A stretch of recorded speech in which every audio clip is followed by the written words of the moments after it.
Salut les gars! Dans la vidéo d'aujourd'hui, vous allez connaître l'histoire incroyable de Leonidas Alarcón, un ingénieur qui a vécu une expérience de mort imminente et a découvert un complot climatique qui peut changer le futur de l'humanité. Avant de commencer, je veux savoir d'où vous nous regardez, alors laissez vos villes dans les commentaires. Et bien sûr, si vous n'êtes pas encore inscrit, n'oubliez pas de vous inscrire sur la chaîne pour ne manquer aucun de nos contenus impactants. Maintenant, passons aux choses sérieuses. Je m'appelle Leonidas Alarcón et je suis ingénieur climatique. Je n'ai jamais été une personne encline à croire en des choses qui vont au-delà de ce que mes yeux peuvent voir ou mes mains peuvent toucher. J'ai toujours cru que le monde est régi par des lois naturelles, que nous, en tant qu'humains, commençons à peine à comprendre. Mais ce que je vais vous dire va au-delà de tout ce que j'aurais pu imaginer comme possible. Je suis né et j'ai grandi à San Juan, Porto Rico. Très tôt, je me suis intéressé aux sciences, en particulier au climat. Cette passion m'a conduit à étudier le génie climatique, un domaine qui combine mon amour pour la science avec mon désir de faire une différence dans le monde. Au fil des ans, j'ai travaillé sur plusieurs projets, toujours dans le but de comprendre et d'atténuer les effets du changement climatique. Avant l'événement qui a changé ma vie, j'étais un scientifique sceptique typique. Je ne croyais qu'à ce qui pouvait être prouvé, mesuré et répliqué. L'idée d'une vie après la mort, d'expériences hors du corps ou de quelque chose de surnaturel me semblait pour le moins ridicule. Je disais à mes collègues que quand nous mourions, ce serait la fin. C'est simple, il n'y avait rien d'autre. Ma routine était prévisible. Je me levais tôt, j'allais au bureau, je travaillais sur des projets d'ingénierie climatique et je voyageais parfois pour assister à des conférences ou superviser des installations sur le terrain. Le week-end, j'aimais faire de la randonnée, lire des livres de sciences et sortir avec des amis. La vie était confortable et satisfaisante à bien des égards. Mais tout cela a changé en janvier de cette année-là. Ce qui a commencé comme un mardi ordinaire est devenu le début d'un voyage qui changera complètement la façon dont je vois la vie, la mort et le destin même de l'humanité. Ce récit de l'expérience de mort imminente que j'ai vécue n'est pas couvert d'exagération ou de fantasmes. Ce que je vais vous raconter ici est exactement ce que j'ai vécu, sans ornement. En tant que scientifique, j'admets avoir vécu quelque chose qui défie l'explication rationnelle, mais je sens qu'il est de mon devoir de partager cette histoire. Non seulement pour essayer de mieux la comprendre, mais aussi parce que je crois qu'elle peut avoir des implications importantes pour notre compréhension de la conscience et de la réalité. Je vous demande, à vous qui écoutez ou lisez, de garder l'esprit ouvert pendant que je raconte mon histoire. Je ne vous demande pas de croire aveuglément tout ce que je vais dire, mais d'envisager la possibilité qu'il y a plus dans notre univers que nous ne pouvons expliquer avec notre science actuelle. Voici l'histoire de comment moi, un sceptique invétéré, j'ai été forcé de reconsidérer tout ce que je croyais savoir sur la vie et la mort.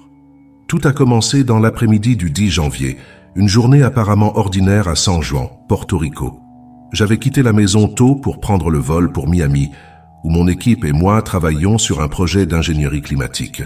Le vol était calme et je suis arrivé à Miami vers 10 heures.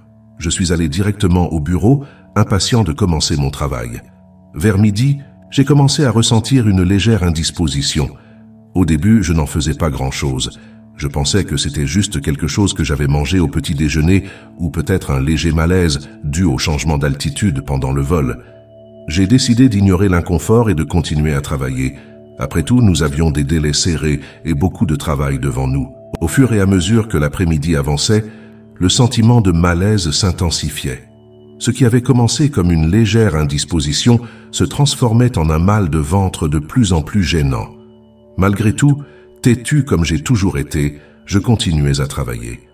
Je me suis dit, c'est sûrement une indigestion, ça va passer. Mercredi, la douleur était encore là quand je me suis réveillé. J'ai pris un calmant et je suis allé au bureau, déterminé à ne pas laisser une simple maladie perturber mon travail. Mais au cours de la journée, j'ai réalisé que non seulement la douleur ne disparaissait pas, mais qu'elle semblait empirer. J'ai commencé à ressentir des frissons occasionnels et une sensation générale de fatigue. Mes collègues ont remarqué que je n'allais pas bien. Maria, mon assistante, m'a suggéré d'aller chez le médecin, mais j'ai rejeté l'idée. « C'est juste une grippe intestinale », lui dit-elle. « Ça va passer dans un jour ou deux. » J'ai à peine su à quel point j'avais tort. Le jeudi après-midi, Alors que je révisais des données au bureau, la douleur s'est intensifiée à tel point que j'ai commencé à transpirer froidement. Je sentais comme si quelque chose me rongeait. J'étais pâle et j'ai commencé à trembler. C'est à ce moment que j'ai finalement admis que quelque chose n'allait pas. J'ai décidé de rentrer plus tôt ce jour-là. Le trajet en voiture, qui ne prenait normalement que 20 minutes, semblait durer une éternité. Chaque feu rouge était une torture. Chaque freinage brusque envoyait des vagues de douleur sur mon corps. Quand je suis enfin rentré à la maison, tout ce que j'ai pu faire, c'est me traîner jusqu'au lit et m'effondrer. J'ai passé la nuit à l'écart, roulant dans mon lit, incapable de trouver une position confortable. La douleur était constante, alternant entre une sensation de brûlure et une pression écrasante. J'ai essayé de prendre plus d'analgésiques, mais rien ne semblait faire effet. Au fond, je savais que quelque chose n'allait pas, mais mon entêtement m'empêchait de prendre la gravité de la situation. J'ai toujours été le genre de personne qui croit qu'elle peut surmonter n'importe quoi avec la volonté. Mais cette fois, mon corps m'envoyait des signaux qui ne pouvaient plus être ignorés. Vendredi matin, la douleur a atteint un nouveau niveau. C'était insupportable, comme si on me poignardait à plusieurs reprises dans l'estomac. J'étais allongé sur mon lit, couvert de sueur froide, tremblant incontrôlable. Chaque souffle était une agonie. C'est à ce moment que la peur m'a vraiment frappé. Il n'était plus question d'être têtu ou fort. J'avais peur de mourir. Avec mes mains tremblantes, j'ai essayé d'appeler des amis et des collègues. C'était 3 heures du matin, et naturellement, personne n'a répondu. Je n'ai pu parler qu'aux secrétaires électroniques, laissant des messages désespérés. Ma voix entrecoupée par la douleur, « S'il vous plaît, rappelez-moi, j'ai besoin d'aide ». Chaque minute semblait être une éternité. J'ai essayé de me lever pour aller au téléphone fixe dans la salle, mais je n'ai pas pu sortir du lit. Mes genoux ont cédé, et je suis tombé par terre, frappé par une nouvelle vague de douleur qui m'a fait crier. Je suis resté là, recroquevillé sur le sol froid, pendant combien de temps, je ne peux pas dire. Cela aurait pu être des minutes ou des heures. Le temps semblait avoir perdu tout son sens. À un moment donné, j'ai réussi à me glisser dans mon lit. Je restais allongé, regardant le plafond, voyant les ombres changer au fur et à mesure que le soleil commençait à se lever. La douleur était constante, implacable. J'ai commencé à avoir des pensées sombres. Et si je mourais ici, seul, dans mon appartement? Combien de temps faudrait-il pour que quelqu'un me trouve? Finalement, vers 7 heures du matin, j'ai pris la décision que j'aurais dû prendre des jours plus tôt. J'ai rassemblé toutes mes forces et d'une certaine manière, j'ai réussi à atteindre la porte de l'appartement. Avec ma main tremblante, j'ai frappé à la porte de Marisol Santiago, ma voisine. J'ai frappé 1 fois, 2 fois, 3 fois. Chaque mouvement envoyait des vagues de douleur à travers mon corps. Quand Marisol a finalement ouvert la porte, elle a dû être choquée par la vue. J'étais pâle, en sueur, à peine capable de me tenir debout. J'ai besoin d'un hôpital. C'est tout ce que je pouvais dire avant de m'évanouir à votre porte. Marisol a agi rapidement. Elle m'a aidé à m'asseoir, à appeler une ambulance et est restée à mes côtés, me tenant la main et m'assurant que tout irait bien. Je voulais la croire, mais la peur et la douleur étaient accablantes. Le chemin vers l'hôpital était un flou de douleur et d'angoisse. Les sirènes de l'ambulance semblaient lointaines, comme si elles venaient d'un autre monde. Les ambulanciers posaient des questions, mais je ne pouvais à peine répondre. La seule chose qui passait par ma tête était la peur, pas de mourir étrangement, mais de ne pas savoir ce qui m'arrivait. Pendant que l'ambulance courait dans les rues de Miami, je flottais entre la conscience et l'inconnu.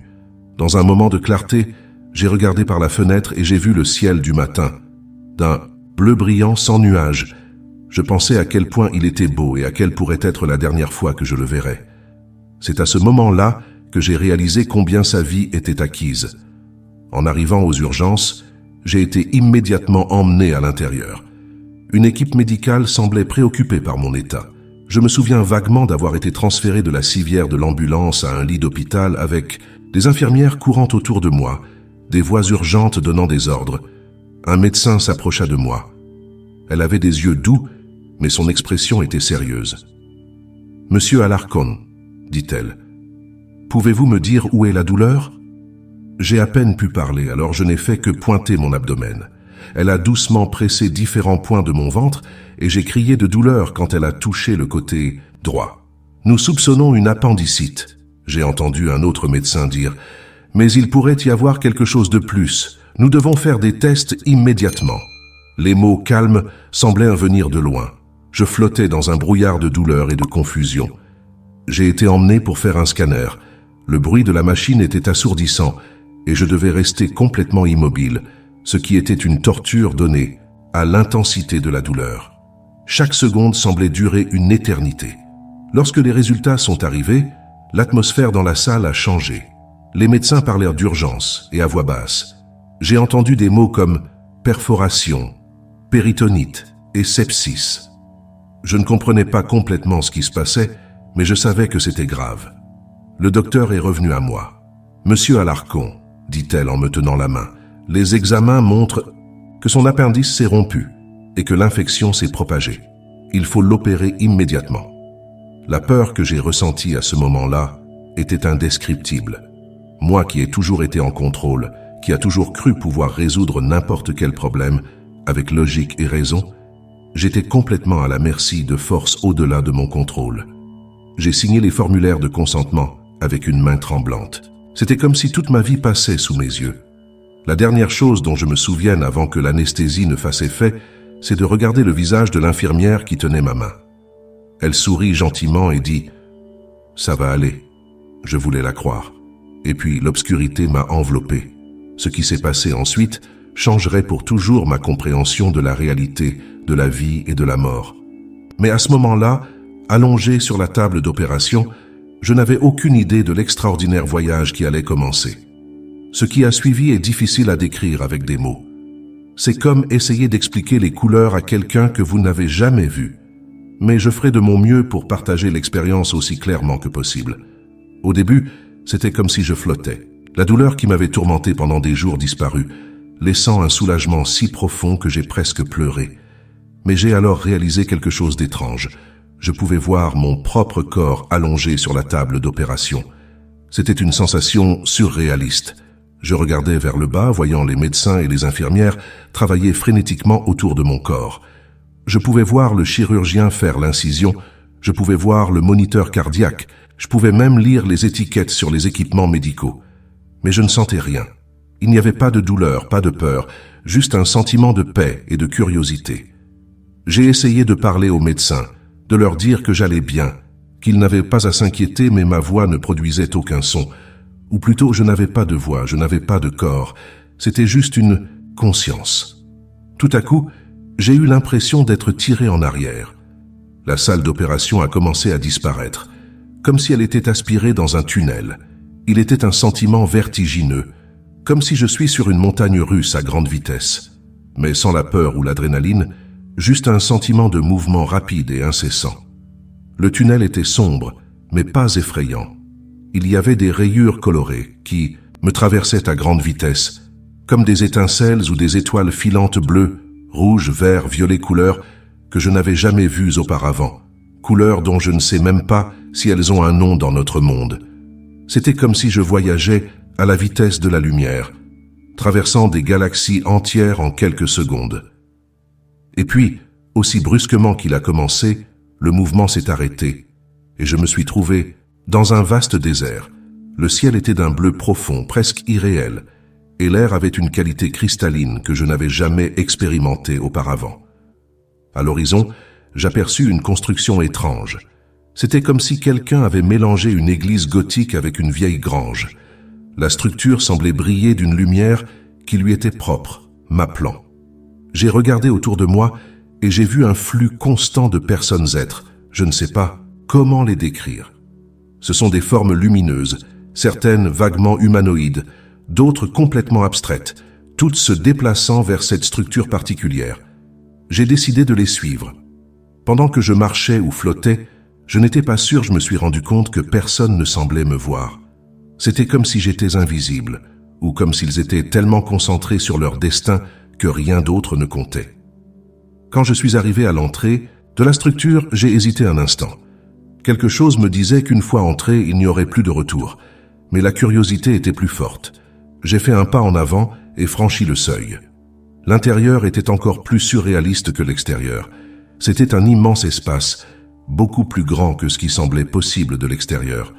Le plafond s'étendait infiniment vers le haut, disparaissant dans une brume dorée. Les murs semblaient faits de lumière pulsée, changeant constamment de couleur et de forme. Et les occupants. Ah, les occupants. Il y avait des êtres de toutes les époques et lieux. J'ai vu des hommes habillés comme des anciens Égyptiens, conversant avec des femmes en costumes futuristes que je n'avais vus que dans des films de science-fiction. J'ai vu des créatures qui sont sorties des mythes et des légendes, des êtres taillés, des créatures mi-hommes, mi-animales, des entités de pure lumière. Mais le plus étrange de tous étaient les animaux.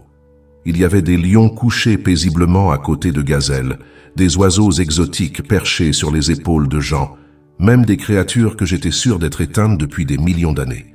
Je me suis arrêté absorbant tout cela, quand soudain un blaireau est apparu devant moi. Oui, un blaireau. Il me regarda directement dans les yeux, ou là où mes yeux devraient être puisque je n'étais pas sûr si j'avais encore un corps physique. Et il parla. Sa voix était grave et résonnante, complètement incongrue avec son apparence. « Vous n'êtes pas encore prêt à aller là où vous devez aller, » dit le blaireau, avant que je puisse traiter le fait qu'un blaireau me parlait, encore moins comprendre ce qu'il voulait dire. Un homme est apparu à côté de moi. Il était grand, avec des cheveux gris et des yeux d'un bleu profond qui semblaient contenir des galaxies entières. Il a mis sa main sur mon épaule, ou là où ma spule devrait être, et a dit d'une voix qui semblait venir de partout en même temps, « Vous n'avez pas votre place ici. » « Pas encore, non. » Et puis en un clin d'œil, tout a disparu. Le décor a brusquement changé. La structure surréaliste, les êtres étranges, le blaireau qui parle tout est parti. Maintenant, j'étais dans un espace que je ne peux décrire que comme neutre. Il n'était pas blanc, il n'était pas noir, il n'était d'aucune couleur que je pouvais nommer. C'était simplement vide. Mais je n'étais pas seul. Autour de moi, il y avait d'autres êtres. Je ne pouvais pas dire combien exactement. Il pourrait être 10, il pourrait être 1000. La perception de quantité semblait fluide, changeant à chaque instant. Ces êtres n'avaient pas de forme définie. Ils étaient plus comme des consciences, des présences que je pouvais sentir, mais ne pas voir ou toucher. D'une certaine façon, je savais instinctivement que j'étais là pour apprendre quelque chose. C'était comme être en classe, mais sans professeur, sans tableau noir, sans portefeuille. Il était plus comme si la connaissance était dans l'air lui-même, prête à être absorbée. Soudain, je sentais quelque chose se matérialiser dans mes mains, même si je n'avais pas de mains physiques à ce moment-là. C'étaient des outils. Pas des outils au sens conventionnel. Ce n'étaient ni des marteaux ni des tournevis. Ce sont des concepts, des idées, des principes fondamentaux de l'univers, condensés dans des formes que je pouvais saisir et manipuler.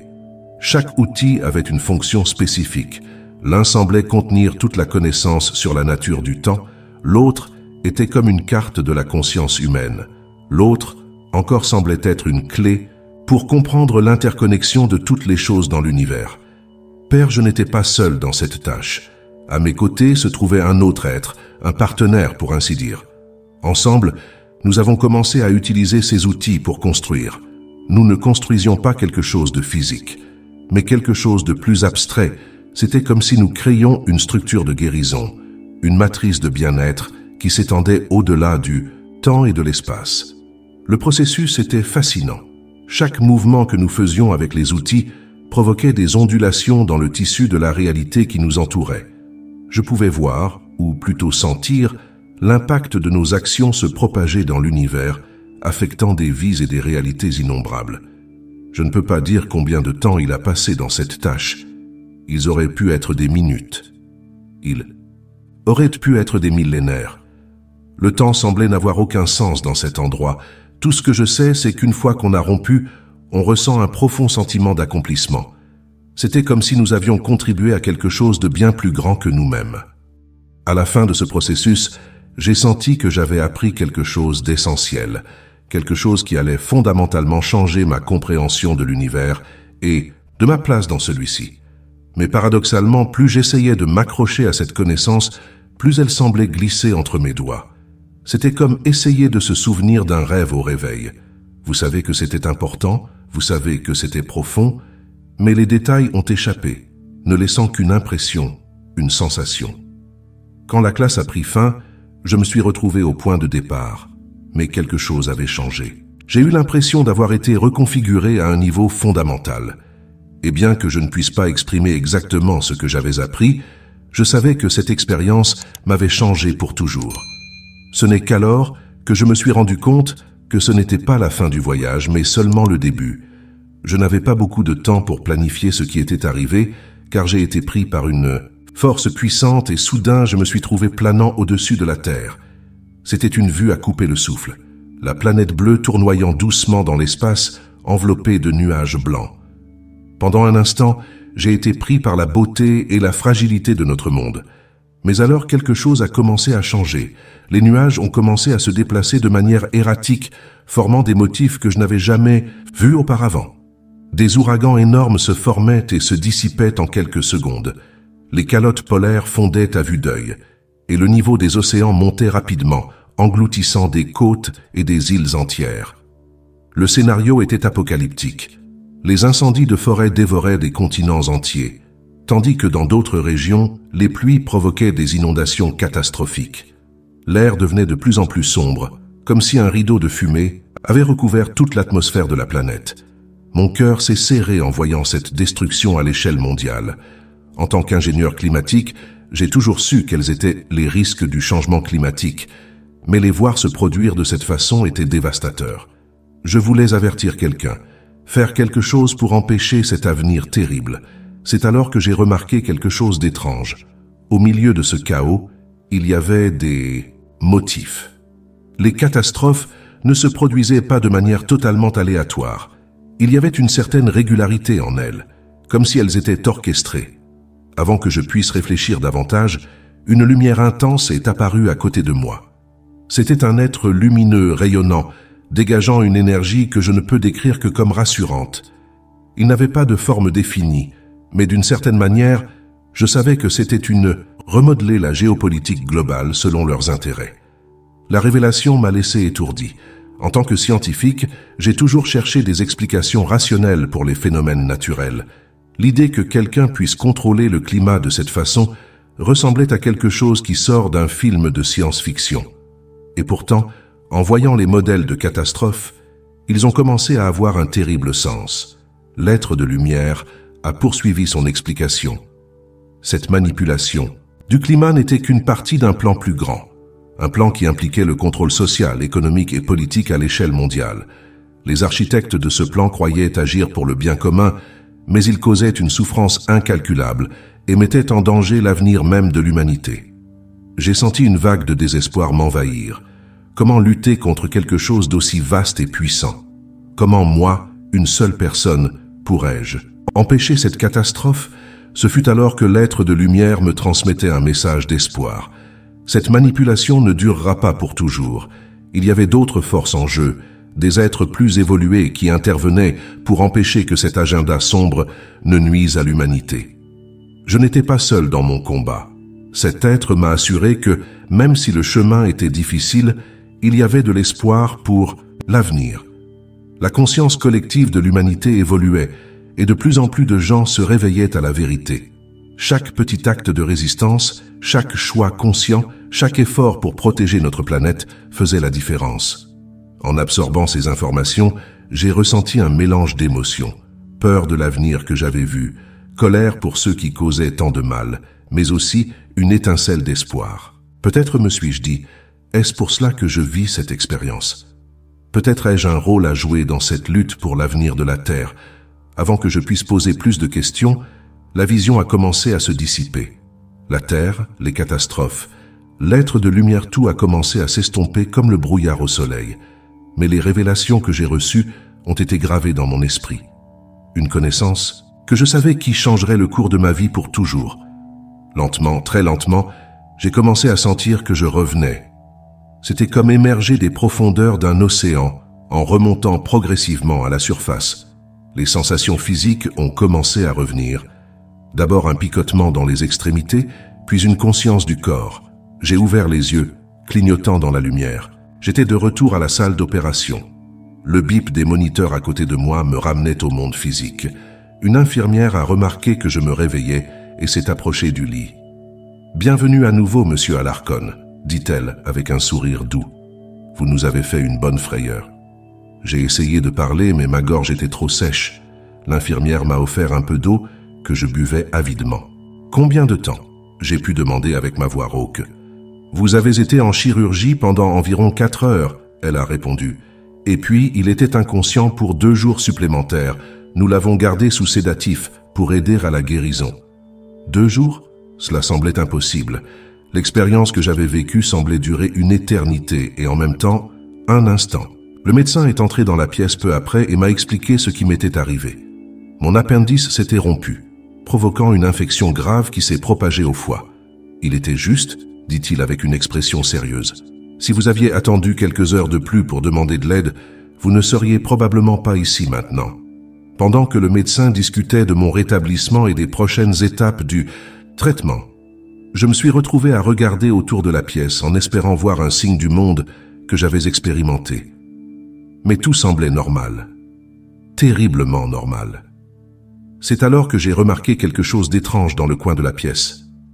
Pendant une fraction de seconde, j'ai cru voir un personnage épais comme une silhouette, une ombre plus sombre que les autres clignant à distance. J'ai attribué la vision à mon esprit confus et aux effets résiduels des médicaments. Puis quelque chose d'encore plus étrange se passa. Une vieille dame entra dans la pièce. Elle portait un long voile blanc et se déplaçait avec une grâce qui semblait défier son âge apparent. Le médecin et l'infirmière ne semblaient pas la remarquer, continuant leur conversation comme si elle n'était pas là. La dame s'approcha de mon lit, ses yeux fixés sur les miens. Il y avait quelque chose dans ce regard, une profondeur, une sagesse qui m'a rappelé l'être de lumière que j'avais rencontré au cours de mon expérience. Sans dire un mot, elle tendit sa main et la mit sur mon cou puis sur mon ventre. Au moment où elle me toucha, je sentis une vague de chaleur se répandre sur mon corps. C'était un sentiment réconfortant, comme si chaque cellule de mon être était baignée dans une lumière curative. Et puis, aussi soudainement qu'elle est apparue, la dame s'en alla. J'ai cligné de l'œil, et elle n'était plus là. J'ai essayé d'attirer l'attention du médecin, de lui demander s'il avait vu la dame, mais ma voix a échoué. Avant que je puisse réessayer, j'ai senti une vague d'épuisement m'atteindre. Mes yeux se sont fermés contre ma volonté, et je me suis plongé dans un profond sommeil. Quand je me suis réveillé, je ne pouvais pas dire combien de temps s'était écoulé. La chambre était sombre, éclairée seulement par la douce lumière venant du couloir. J'ai regardé autour de moi à moitié espérant voir la dame du voile, mais j'étais seul. J'ai essayé de bouger et j'ai été surpris de constater que la douleur avait diminué considérablement. En fait, je me sentais étrangement bien pour quelqu'un qui venait de subir une opération d'urgence. Alors que j'étais allongé là, essayant de digérer tout ce qui s'était passé, je commençais à remarquer quelque chose de différent en moi. Mes sens étaient plus aiguisés. Je pouvais entendre le doux bourdonnement des équipements médicaux avec une clarté que je n'avais jamais connue auparavant. Les couleurs de la pièce semblaient plus vives, même dans le noir. Plus que cela, il y avait un sentiment de connexion.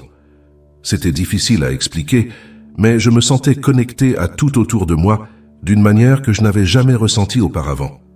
C'était comme si je pouvais ressentir le battement du cœur du monde, le flux de la vie qui coule à travers tout et pour tous. J'étais là fasciné par cette nouvelle conscience jusqu'à ce que la fatigue me domine de nouveau. Mais avant de m'endormir à nouveau, une dernière réflexion me vint à l'esprit. Quoi qu'il m'arrive pendant cette opération, je savais que ma vie ne serait plus jamais la même. J'avais vu le futur, affronter des vérités effrayantes et toucher quelque chose de divin. Et maintenant, plus que jamais, je savais que j'avais une mission. Quelque chose me disait que cette mystérieuse dame, l'être de lumière et les visions d'une planète en crise étaient toutes liées. Je ne savais pas encore exactement ce que cela signifiait, mais une chose était sûre, j'avais besoin de savoir et de faire ma part. Avec cette pensée, je me suis finalement endormi, sachant que lorsque je me réveillerais, je serais prêt à affronter ce que l'avenir pourrait m'offrir. Les médecins faisaient leur ronde, tandis que les infirmières vérifiaient mes signes vitaux. Les visiteurs allaient et venaient, mais intérieurement, j'étais en tumulte. Comment pourrais-je digérer tout ce que j'avais vécu? Comment pourrais-je concilier l'ingénieur du climat sceptique que j'étais avec l'homme qui croyait maintenant avoir voyagé au-delà des limites de la réalité physique? Ma récupération physique a été étonnamment rapide. Les médecins ont été surpris de la vitesse à laquelle mon corps guérissait. « Vous avez une constitution si remarquablement forte, Monsieur Alarcon », a commenté le docteur Mendoza lors d'une de ses visites. Je souriais simplement, pensant à la dame du voile et à son toucher guérisseur. Mais pendant que mon corps se rétablissait, mon esprit luttait pour trouver l'équilibre. Parfois, je me réveillais au milieu de la nuit en sueur froide, avec les images du désastre global dont j'avais été témoin encore fraîches dans mon esprit. D'autres fois, il me surprenait en souriant sans raison, se souvenant de la paix profonde qu'il avait ressentie dans le pays des collines ondulées. J'ai commencé à remarquer des changements subtils dans ma perception. Les couleurs semblaient plus vibrantes, les sons plus nets. Parfois, je jurais pouvoir ressentir les émotions des gens autour de moi, comme si elles étaient des vagues invisibles dans l'air. Un après-midi, alors que j'étais assis dans mon lit d'hôpital, feuilletant distraitement une revue, j'ai eu une étrange expérience. Pendant un moment, les mots sur la page ont semblé se réorganiser, formant un message qui n'était pas là avant. Ne vous éloignez pas de ce que vous avez appris, n'ayez pas peur. Revenir à la normale est un choix que vous n'avez pas besoin de faire. J'étais étourdi. Suis-je devenu fou? J'ai décidé de ne rien dire aux médecins ou aux infirmières, craignant qu'ils me traitent de délirante ou d'attribuer tout cela à un effet secondaire du médicament. En outre, comment pourrais-je expliquer quelque chose que même moi je comprenais à peine? Cependant, j'ai ressenti un besoin croissant de parler de ce qui s'était passé. Je ne pouvais pas retourner à ma vie normale et prétendre que rien n'avait changé. J'avais aperçu quelque chose au-delà de la réalité quotidienne, quelque chose qui défiait tout ce que je croyais savoir sur l'univers. Comment pourrais-je garder ça pour moi? Finalement, après une semaine à l'hôpital, j'ai été libéré. Je suis rentré chez moi avec un mélange de soulagement et d'appréhension. D'une part, j'étais impatient de retrouver la familiarité de mon propre espace. D'autre part, je craignais que, loin de l'environnement contrôlé de l'hôpital, les souvenirs de mon expérience commencent à s'estomper, comme un rêve au réveil. Dans les jours qui ont suivi, j'ai fait des recherches. J'ai lu tout ce que je pouvais trouver sur les expériences de mort imminente, les états altérés de conscience, la physique quantique et les théories sur les réalités parallèles.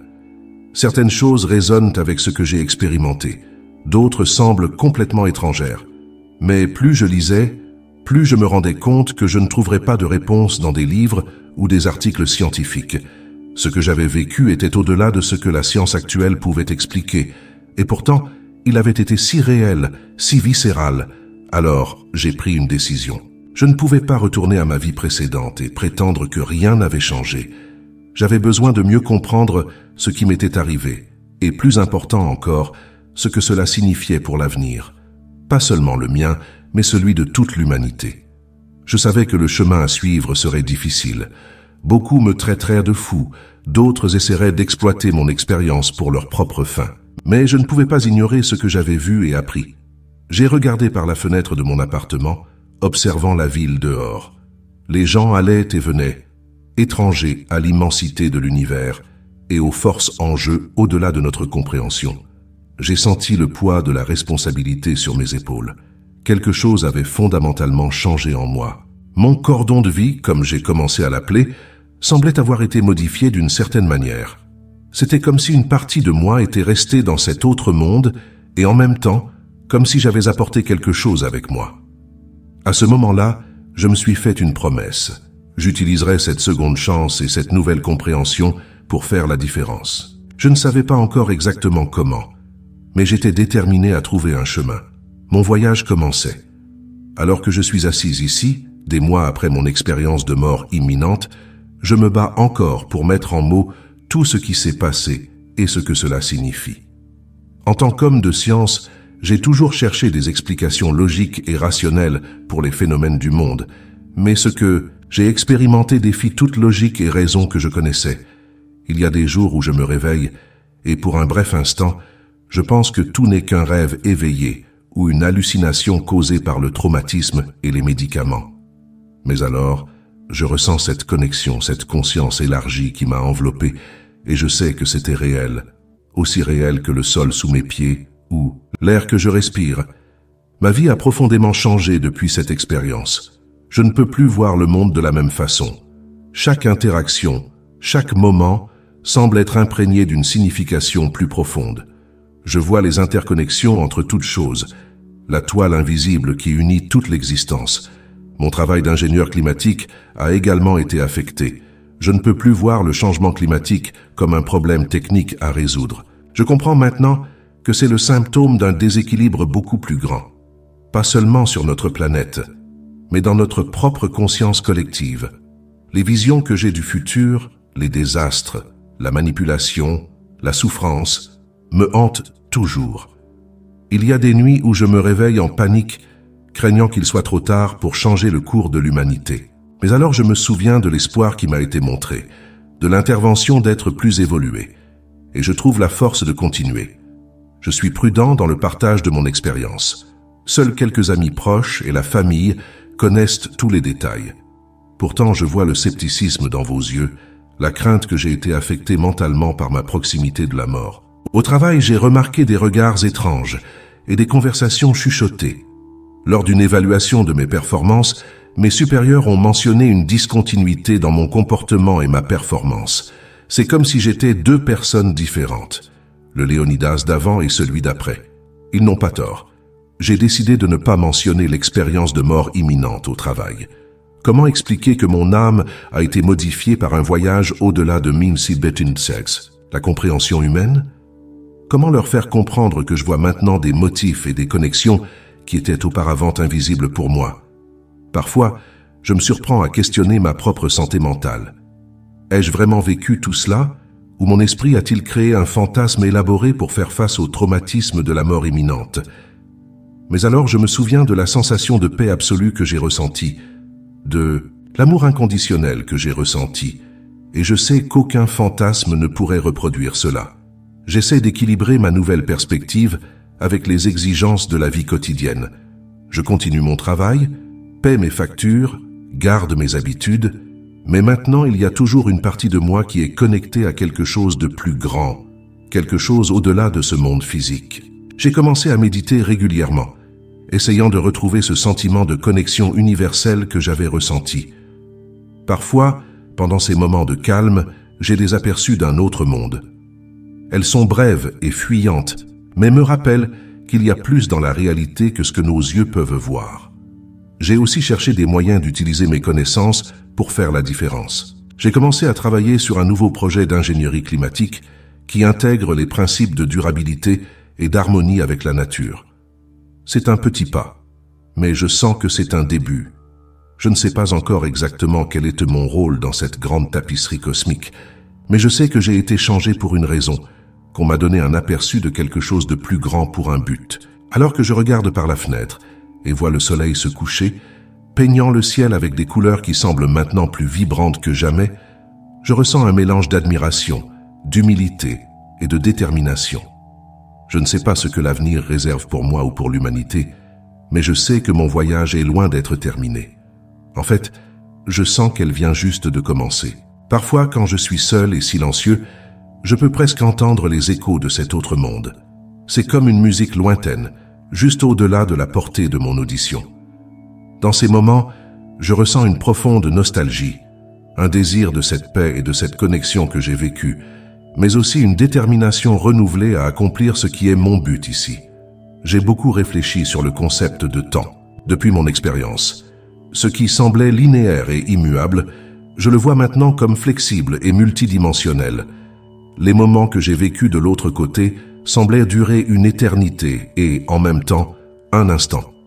Cela a complètement changé ma perspective sur la façon dont je vis chaque jour. J'ai pris conscience de la fragilité et de la préciosité de la vie. Chaque interaction, chaque respiration, chaque battement de cœur, tout semble un miracle maintenant. J'essaie de vivre avec plus de présence et de gratitude, sachant que chaque moment est un don.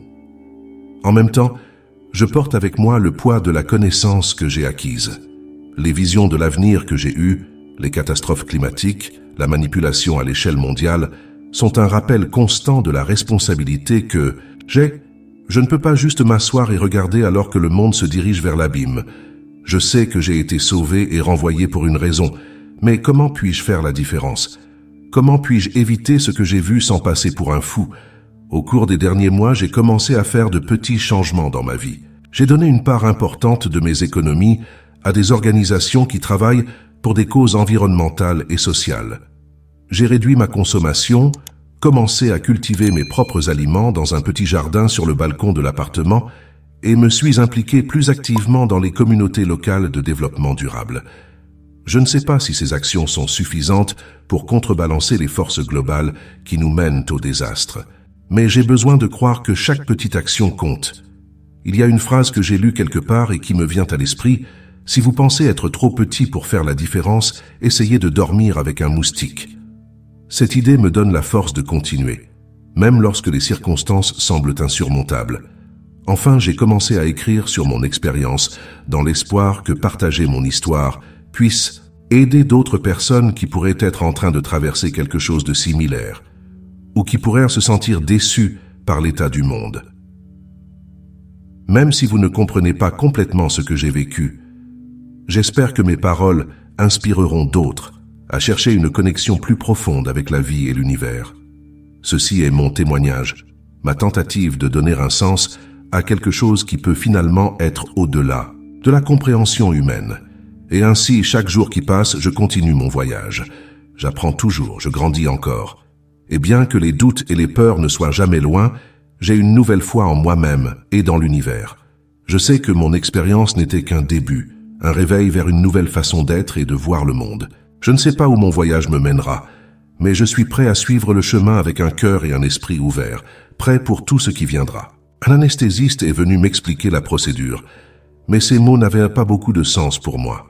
Tout ce que je voulais, c'était que la douleur cesse. Pendant que je me préparais pour l'opération, j'ai pensé à toutes les choses que je voulais encore faire, à tous les gens que je voulais revoir.